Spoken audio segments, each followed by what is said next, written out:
Since 2010, when smartphones were everywhere, we have seen up to more than double the rates of mental health disorders in youth.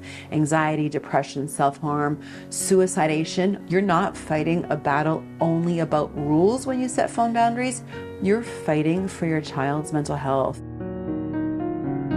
When's the last time your teen put their phone down without a fight? In this Just Me episode, it's all about your kids' cell phones, about how we can change phone culture and become parent leaders within our homes. And I'm going to give you later 3 steps to set screen boundaries without destroying your relationship. And stay till the end of this episode because I'm going to tell you research that connects smartphones to the teen mental health crisis and why your boundary might be more important than you can ever imagine. I'm Dr. Suzanne Simpson. For 30 years, I've worked with teenagers, including several years at a teen psychiatric unit, and I did my doctoral research and asked 25 teens what they needed most from the adults around them. And here's what I've learned from kids.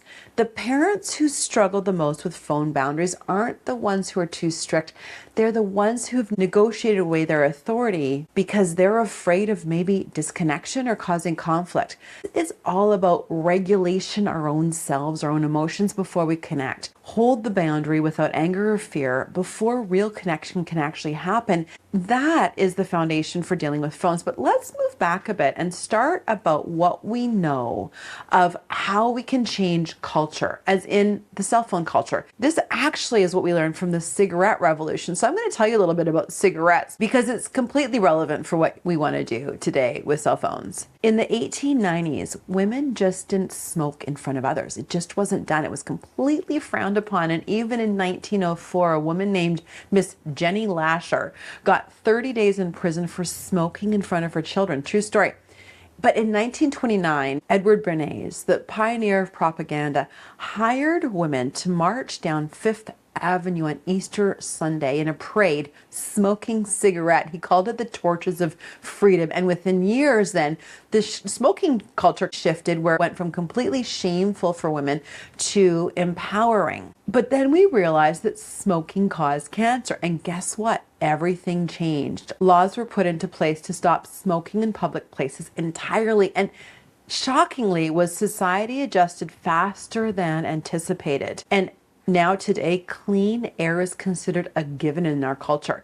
So all of this to say, we saw changing culture with smoking, and I know that we can do it with screens. Now, let's talk about smartphones and teen mental health. It was in 2007 that Steve Jobs introduced the iPhone. And in 2008, the App Store came out. Tween girls ages 10 to 14 were hit the hardest, and teens report loneliness more than ever and any other generation, despite being more connected than ever before. So how do we respond? These are 3 specific steps to set cell phone boundaries in your home.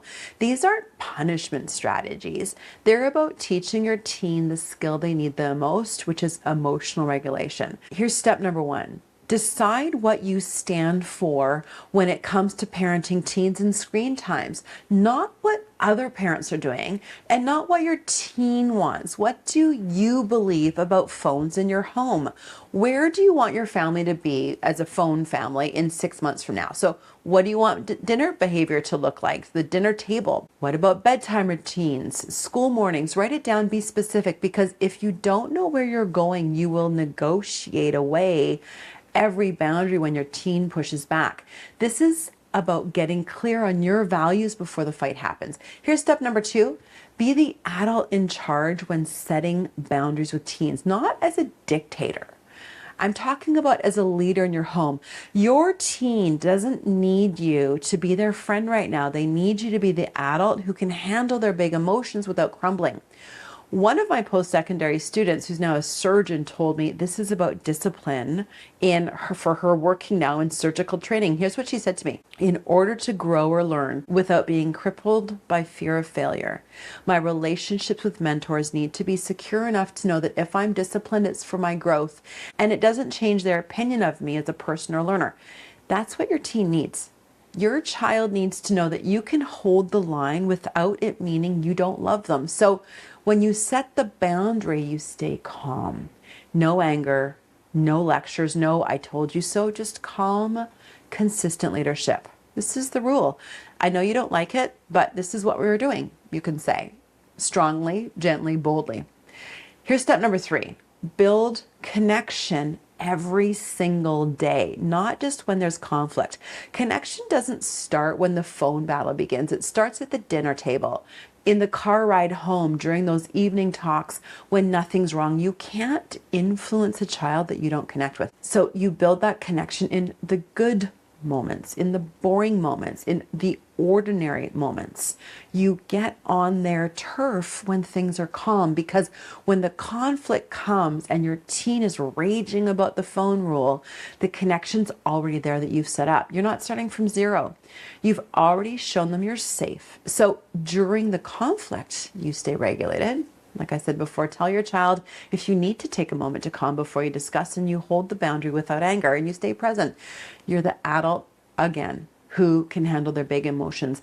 After the storm passes, it is so great. We sit beside them and say, I know that was hard. I'm not trying to control you. I'm trying to equip you for a world that will demand self-regulation from you. You're not being mean. You're teaching them the skill that they need the most. And you can only do that because you've already built that connection. Just a note for teachers is these principles are the same. Those same 3 steps apply. Get clear in your classroom values.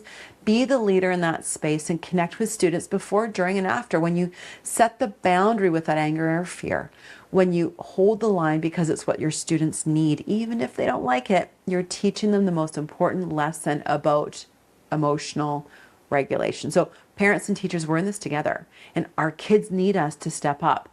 Now, last, what happens when you actually do these 3 steps for parenting with phone boundaries? Your teen might push back at first. They may rage. They may tell you that you're the worst parent ever. That's normal. They're dysregulated and they're testing whether you mean it. But when you stay calm, when you hold the boundary with love and try not to get angry, something shifts. They start to feel safe, not because you gave them what they wanted, but because you showed them that you can be that adult in the room and stay strong and handle those emotions. And I've seen that over time, teens stop fighting as hard because they're not fighting the boundary anymore. They know the line of that boundary and they're learning to regulate themselves. Now, at the start, I said there's one research finding that explains why teen cell phone boundaries matter more than we could ever imagine. Here's what we know from global research and several studies done with youth around the world. Since 2010, when smartphones were everywhere, we have seen up to more than double the rates of mental health disorders in youth. Anxiety, depression, self-harm, suicidation, up to over double. My point is there's a direct link between the use of all those platforms on cell phones and deteriorating mental health. So you're not fighting a battle only about rules when you set phone boundaries. You're fighting for your child's mental health. You're fighting for their ability to think, to focus, to feel connected, to believe that they matter.